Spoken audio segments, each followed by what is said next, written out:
So recently I got mad at my friend because he wasn't playing healing medium very effectively.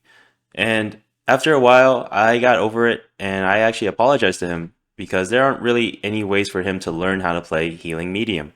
So this video, I'm going to be covering that, and this video is dedicated to that person. You might be wondering, who is this dude and why should I take advice from a random medium player? As of making this video, I am currently rank 279 in the world. And if you just count NA, I am probably in the top 100. And if I don't play this game tomorrow, I will drop out of the top 500 rankings. That's just how tough the competition is to stay on the leaderboard. So I'm going to be taking this time to walk so you guys can run. So what do I mean by how to play dog walker medium? And so what I mean is like the heal beam is like a leash, yeah? And you're like the dog walker, cause yeah. Basically, I'm just talking about how to play healing medium and how to play around your teammates and what I'm thinking about when I'm playing the game. But since I usually play with two heavies on my team, my advice may not be very specific towards whatever situation you may find yourself in, but I will be touching on a lot of general tips that you should be focusing on and that everyone can apply to their own type of healing type mediums. Let's start with my loadout. I'm running the AKM, and you can also use the FCAR. Yeah, I'm gonna be honest, the AKM is just the best gun for medium right now, at least in my opinion. The FCAR doesn't have enough ammo, and I'm not the greatest aimer, so the next thing I'm running is the explosive mine. And you can really switch this out with any of the other mines like gas mine, glitch trap. All of those are fine, but I personally use the explosive mine because it's very versatile. Basically, you put it down, you basically get value out of it. Put it down in the hallway, you'll know when an enemy goes through that hallway.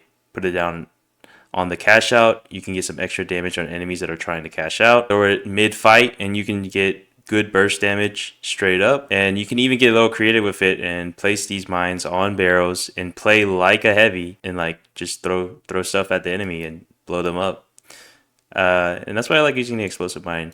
But there are definitely times where you should definitely switch off the explosive mine, like in the finals or in the final round. You should definitely look at what your opponents are playing. For example, if your opponents are mostly heavies, you know that they're going to have a lot of dome shields. They might have a mesh shield, so glitch trap might be a better option for you than explosive mine because most of that damage might be soaked up by those shields. While glitch trap can get rid of those shields almost instantly. Whereas if you have a lot of light players on the enemy team, then you might want to keep explosive mine on because you can chunk a lot of that health very quickly. For my second gadget, I am running the zip line.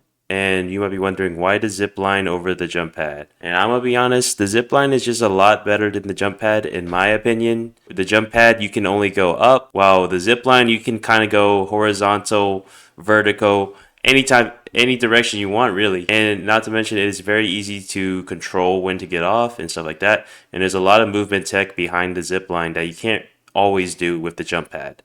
Oh, there's one on me. Oh, one more behind me.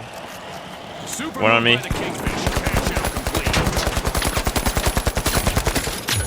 So if you look at this clip, I get a kill and then my teammate needs help in front of me and he's super far away from me, so I zipline and we get to there really quickly. And you might be wondering, how did you get off the zipline so fast while also maintaining your momentum? Basically, is before you reach the end of your zipline, hold your sprint button and your W key or your forward key, and then press spacebar or your jump button to get off the zipline right before the end of it, so you get that little speed boost. And right when you hit the ground, you want to jump again to start a B-hop. And the more B-hops you do, the less speed you'll have, but you'll still be faster than if you just got off normally. And of course, my last gadget I'm using is the defibrillator. That is probably the most important medium gadget there is, mainly because you can revive a teammate very quickly and not have to waste time resing them manually. And of course, for the specialization, we are running the heal gun. What's a dog walker without the leash?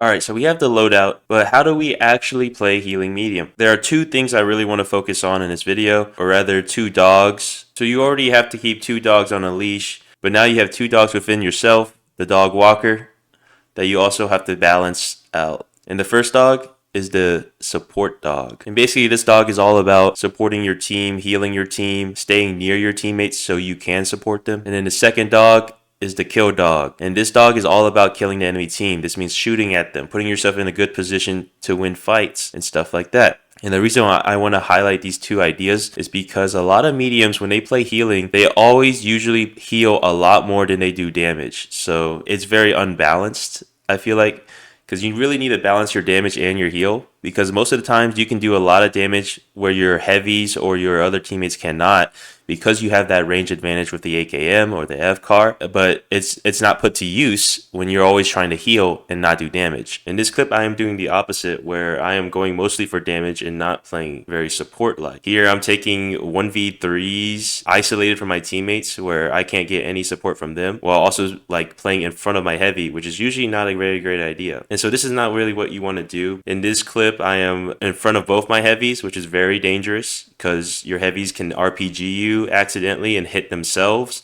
and stuff like that. And I also go in front of them, which is not very smart because then I can't see their health. These are both examples of when the kill dog takes over and the support dog gets neglected. But there are times where you should get aggressive. And in this clip, I have another healing medium with me and my heavy is setting up on site. So what I'm doing is I'm getting aggressive on the enemies that are pushing up, and I'm taking the isolations. One of them pushed up on me, I killed him. So I'm pushing up on them and taking those fights because I know my teammate can support me because he's right next to me. Oh, where the fuck? I killed him. Great team kill! For the rest of this video, I'm just going to be commentating my thought process in these clips because I think these are very good examples of what a healing medium should be doing in various situations. Starting off with this first clip, we have a light, medium, heavy. I put a glitch trap on the cash out because it's always a good idea to put on a cash out because then you can disable dome shields and stuff like that if they try to steal the cash out. But then I decided to drop with my heavy because we have a C4 on it too, so we can drop it. We can stall as much time as possible. So I'm always staying near my heavy here, so I'm keeping him on that leash. Let's play bar, Jesse. Okay. They're glitched. Jeff, they're on their own. They're on their own! So they eventually touch the cash out, and they drop. And we were able to take out one of them. I do my damage while I can, because my teammate does not need healing yet. And now we're trying to re-rotate, because they know exactly where we are. It's going to be hard to fight this. And they get a res off, so we get to this kitchen. I'm getting in a room. Yeah, me too. So it's basically a 2v3 right now. Yeah, you can. We know they're around the cash out, so I open the door, get my range damage in before I need to heal. So I'm very two dead, and I start healing one the left. heavy. I'm healing you, I tell the heavy that I'm healing him, so he knows to push up. He's one shot. And eventually we get that team wipe to win the game. Now in this clip, I'm playing with two heavies, and I'm the medium. I'm playing behind them, and we're playing off-site because we don't want to fight them directly. They're out. So here I'm still keeping very close to my heavies while also keeping my range distance. Poison's still on. And I'm only healing when I think my heavies need it. One on. Yo, push it. One dead. Last one on. Nice. So in this clip, we're in the fountain area, and this is a very open area, so I will have to do a lot of the range damage because both my heavies are running shotgun. And excuse my aim here, but I tried my best.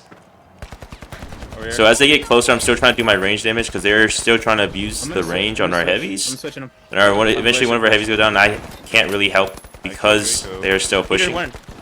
And I am glitched.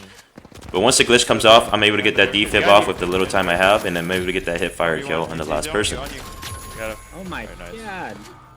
In this clip, we're above a cash out, and we're trying to steal it. And since both my teammates are running shotgun, we decided to get closer to the cash out, try and get information on where the enemy is. There's a dome right here. And I start breaking this dome so my teammates are able to use their shotguns later.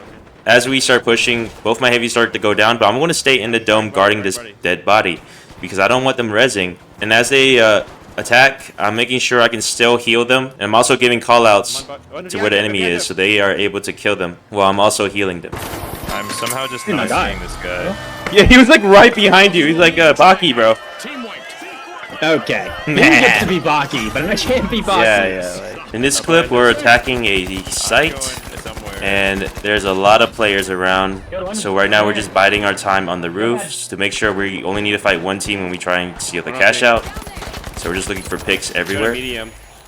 I'm also staying close to one of my heavies because my other heavy is very far away. And that's generally the rule, is like, if you can't be with both your heavies, stay with one of them. Team wipes. Probably the one that plays the safest.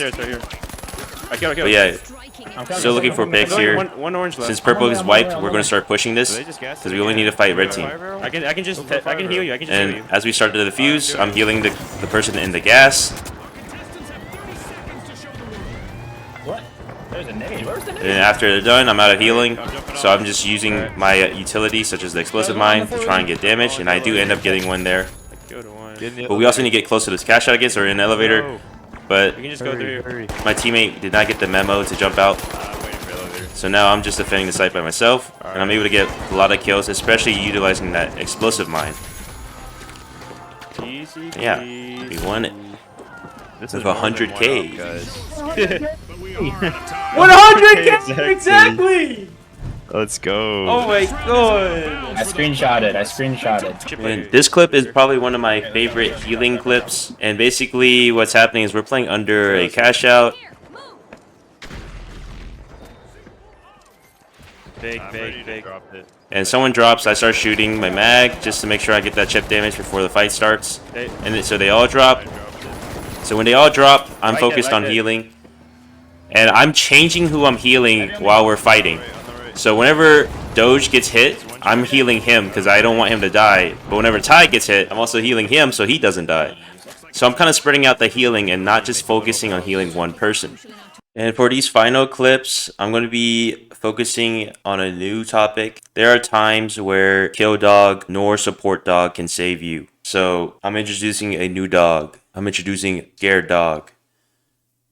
So basically the idea is that there are times where your team dies and it's just you alive. So this is where scared dog comes in, you know? Basically, your main objective is to survive. So this means running away, staying alive. And then if you can safely res your teammates, but that is not required. You just need to stay alive so you don't lose money to a team wipe. But yeah, this is very important too, but not as important as the first two dogs because, I mean, you're not really needing to run away every fight. But there are times where your team just dies and you just kind of have to stay alive. So in this clip, we are in a building adjacent to the cash out site, so we can try to avoid third parties as much as possible. But eventually, the enemies find out where we are, and they're nuking our hideout. Dome. And so in this situation, I'm just trying to keep the heals up because I'm not sure where the enemies are. I can't really see them. So I go upstairs to try and get a better area where I won't get shot while I can still do healing. But the problem is my teammates are down there and they're going to areas where I can't heal them. So I go to a window to try and do some damage and also re-heal the damage that I took earlier. And I go back to the stairs to try and heal my teammates.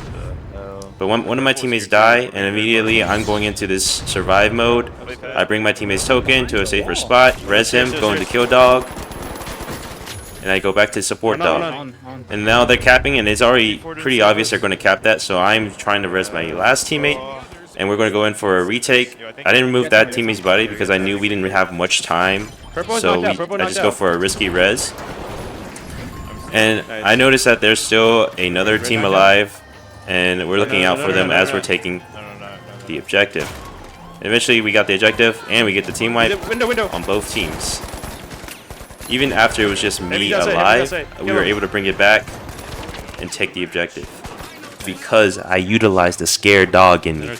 In this clip, we were playing on the stairs with the cash out being on the first floor. And basically, we're just trying to wait out the third party, so we're not fighting like 1,000 teams at once. But eventually, our cover is kind of blown up, and I take a lot of damage. So I decided to hop out the window here, play for my life. I'm not trying to die, because if I die, it's basically like the whole team dying if I die. Let's be honest. Anyways, I grab my teammate's body, I res him real quick, I start healing him, and he starts fighting a whole bunch of people. And right now I'm like, okay, I'm just going to heal him as much as I can, but I'm going to back up. If he dies, I'm running away. So I'm running away now. And now I'm just hiding, because both my teammates are dead. If I die, we get team wiped. We're second place. This is a horrible position. Anyways, I look up for information, and I'm just still hiding. I'm waiting for them to leave. They eventually spot me. I see if I can kill him real quick since he's a light player. But now I realize that I'm going to be 1v3'd, so I'm running away. I'm telling my teammate to coin while I grab my other teammate, seeing what I can do. And I try to fight back because it seems like they're just going to kill me. And eventually, my explosive mines do a lot of damage, and my teammate comes in to help.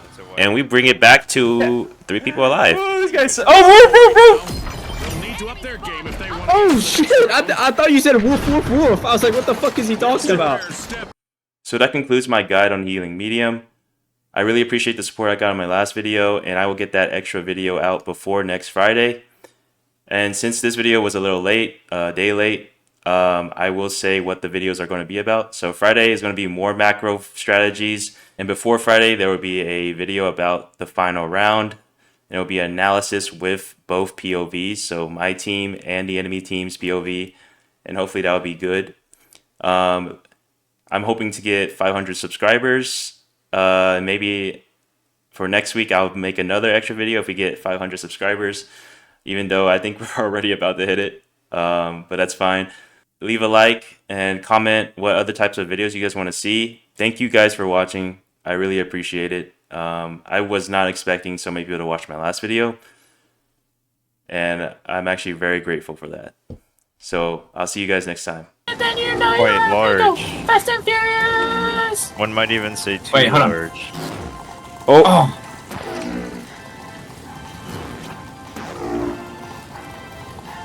What's the winner get? What's the winner Oh! I'm the goat. Okay, okay. You're just jealous, man. get? If I can't have it, no one can. Steamrollers make a